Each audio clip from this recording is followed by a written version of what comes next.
சாத்தான்குளம் தந்தை மகன் உயிரிழந்த விவகாரத்தில் குற்றம் சாட்டப்பட்டவர்கள் குற்றவாளிகள்னு தீர்ப்பு வழங்கப்பட்டிருந்தது. இந்த நிலையில தற்போது உயிரிழந்தவர்களுடைய உறவினர்கள் செய்தியாளர்களை சந்திக்கிற காட்சிகளை நாம பார்க்கலாம்.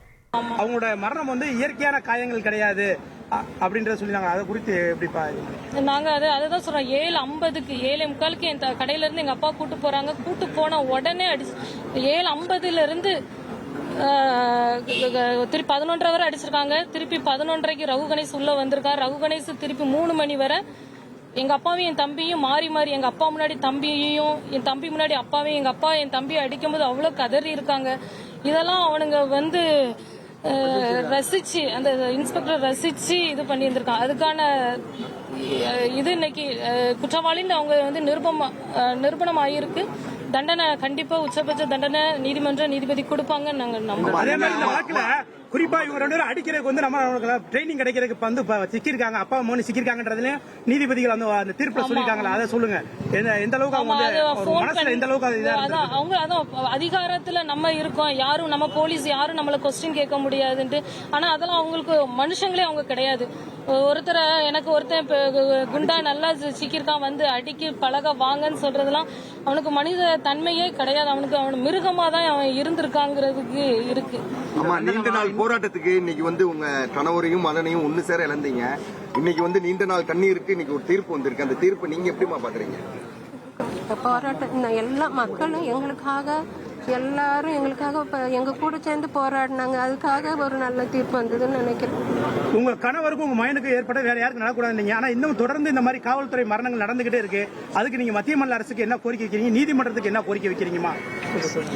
அதாவது தண்டனைகள் உச்சபட்ச தண்டனைகளா இருக்கும் பொழுது அந்த அதிகாரிகள் இன்னொருத்தரை அடிக்கிறதுக்கு பயப்படுவாங்க.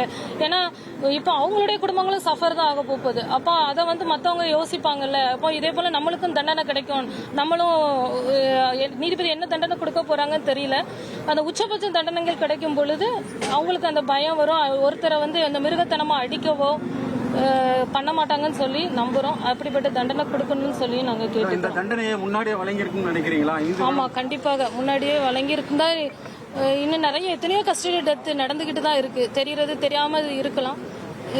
இப்படிப்பட்ட இதங்கள் நடக்காம இருக்குன்னு சொல்லி நாங்க நினைக்கிறோம். இந்த வழக்கு ஏற்கனவே சிபிசிஐ விசாரிச்சுக்கிட்டாங்க. நீங்க தான் உயர்நீதிமன்ற மதுரை கிளை போய் இதை சிபிஐ விசாரிக்கணும்ன்றத மனு தாக்கல் செஞ்சு இப்ப சிபிஐ விசாரணை நடத்தி இப்ப சொல்லியிருக்காங்க. 2400 பக்கம் குற்றப்பத்திரிக்கை இது பண்ணிருக்காங்க. நீதிபதிகள் சொல்லியிருக்காங்க. அதை எப்படி பாக்குறீங்க? இல்ல, சிபிஐ நல்லா தான் இது பண்ணிருக்காங்க. ஆனா 5.25 வருஷம் நாங்க அதுக்காக போராட வேண்டியதா இருந்தது.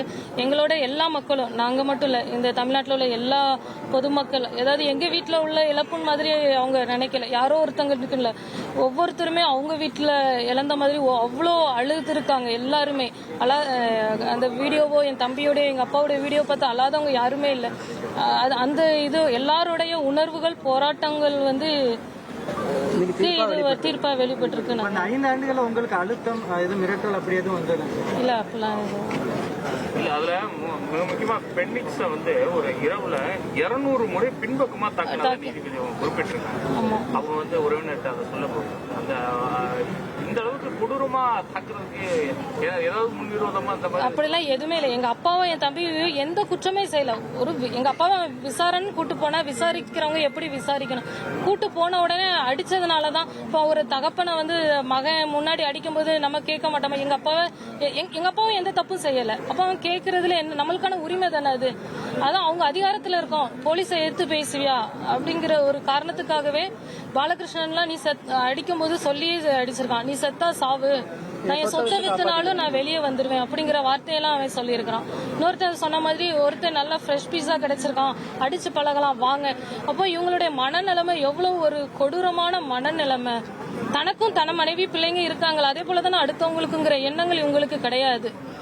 கொடூர மனமே மொத்தமா கொடூரமா அந்த மனித தன்மையே இல்ல. எல்லாருக்குமே ரொம்ப நன்றி. எல்லாரும் நீங்க எல்லாருடைய சப்போர்ட் தான். மீடியா, பத்திரிகையாளர்கள், நிறைய அமைப்புகள், எல்லா சமுதாய அமைப்புகள். இந்த தீர்ப்புக்காக தான் நாங்கள் காத்துட்டு இருந்தோம் இத்தனை ஆண்டுகளா, எங்களுக்கு நீதி கிடைத்திருக்கு அப்படின்னு இந்த சாத்தான்குளம் தந்தை மகன் கொலை வழக்கில் ஜெயராஜ் ஃபெனிக்ஸனுடைய குடும்பத்தினர் அளித்த பேட்டியை நாம பார்த்தோம். இனி செல்லும் இடமெல்லாம் செய்தி. தந்தை டிவியின் வாட்ஸ்அப் சேனலை ஃபாலோ பண்ணினா செல்லருக்கும் இடமெல்லாம் செய்தி. இதோ QR கோட். இப்பவே ஸ்கேன் பண்ணுங்க, ஃபாலோ பண்ணுங்க.